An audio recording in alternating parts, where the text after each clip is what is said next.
Nama saya Arda Wahdana, NIM T2018-4073. Saya dari kelas D2 PGMI.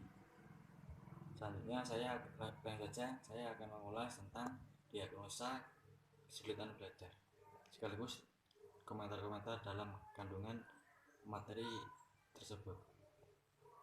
Dari materi tersebut membahas tentang diagnosa kesulitan belajar.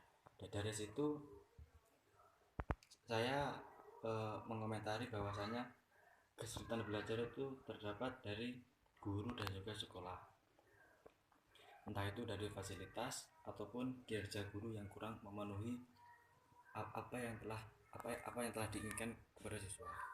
Nah, begitu juga tentang pemerintah, itu juga menyangkut dengan fasilitas. Ketika ada sekolah yang di gunungan ataupun yang desa-desa pelosok, seharusnya itu pemerintah harus ikut terjun dalam mengantisipasi sekolah tersebut, seperti halnya fasilitas olahraga ataupun bangku. Terkadang juga ada sekolah yang bangkunya rusak ataupun kurang. Itu juga termasuk kurangnya fasilitas. Karena apa? Dari sekolah tersebut membangun akan tetapi kurangnya dana, dan tetapi pemerintah tidak mau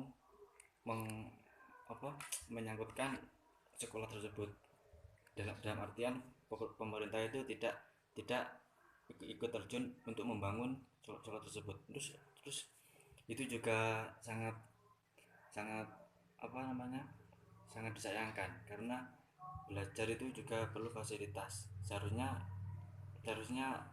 pemerintah itu ikut serta dalam mengantisipasi fasilitas sekolah tersebut, supaya murid-murid yang ada di sana itu supaya bisa lebih nyaman dan juga semangat belajarnya itu tinggi.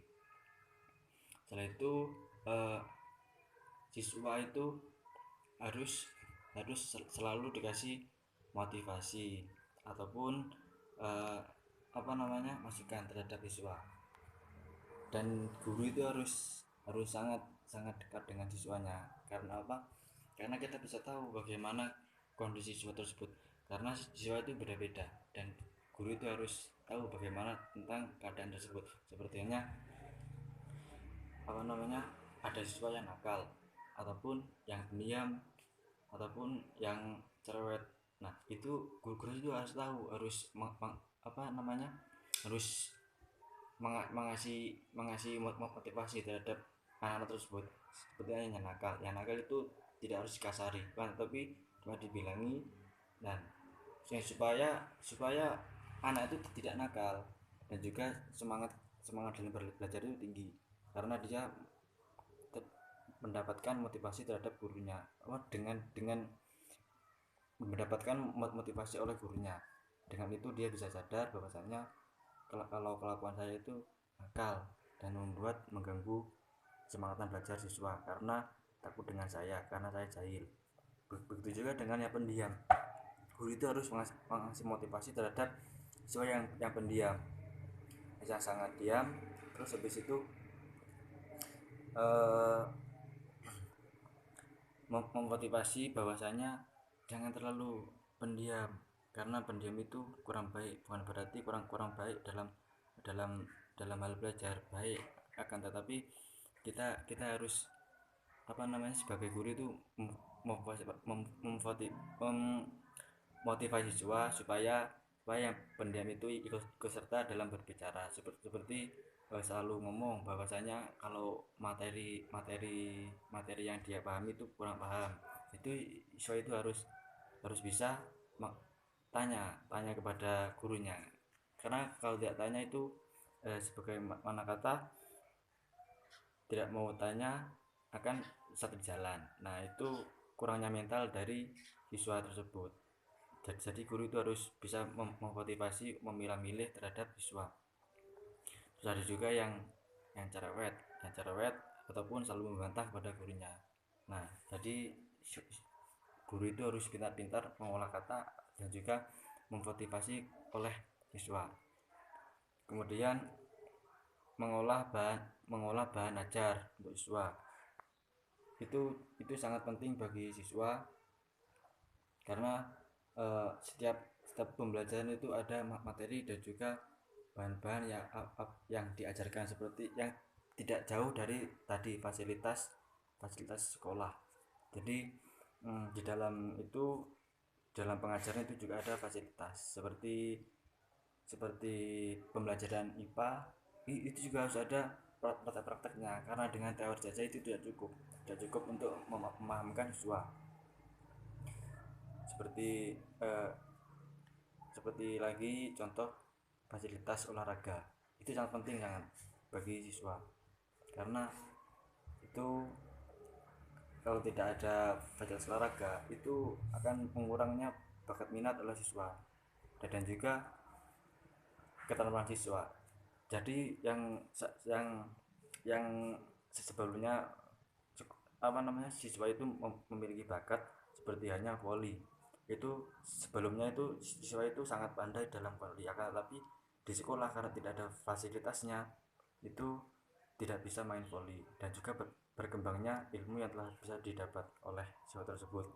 Dan juga banyak lagi seperti hanya bulu tangkis, tenis meja. Itu juga akan membuat kurangnya kemajuan dari sekolah tersebut, karena di dalam itu siswa itu kurang dalam berprestasi. Kemudian uh, rasa percaya diri oleh siswa itu seperti yang saya bahas tadi, bahwasanya rasa rasa kurangnya rasa percaya diri bahwasanya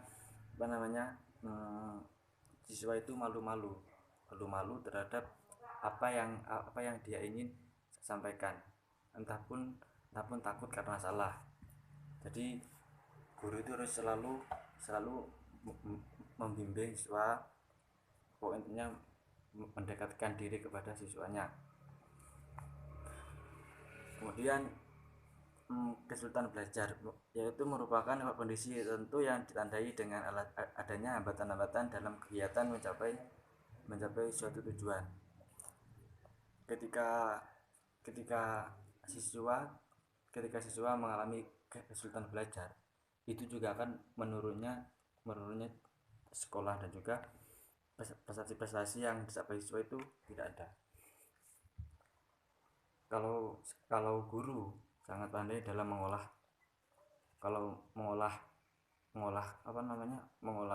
kata, itu siswa selalu memberi bimbingan guru selalu memberi bimbingan kepada siswanya, seperti prestasi-prestasi bildacil, entah tari ataupun prestasi lainnya yang bisa membuat sekolah itu maju. Jadi jangan sampai murid-murid itu kesulitan belajar, dan juga guru itu harus bisa pandai-pandai membuat apa yang diinginkan siswa itu bisa terpenuhi. Sekian dari saya, terima kasih. Wassalamualaikum warahmatullahi wabarakatuh.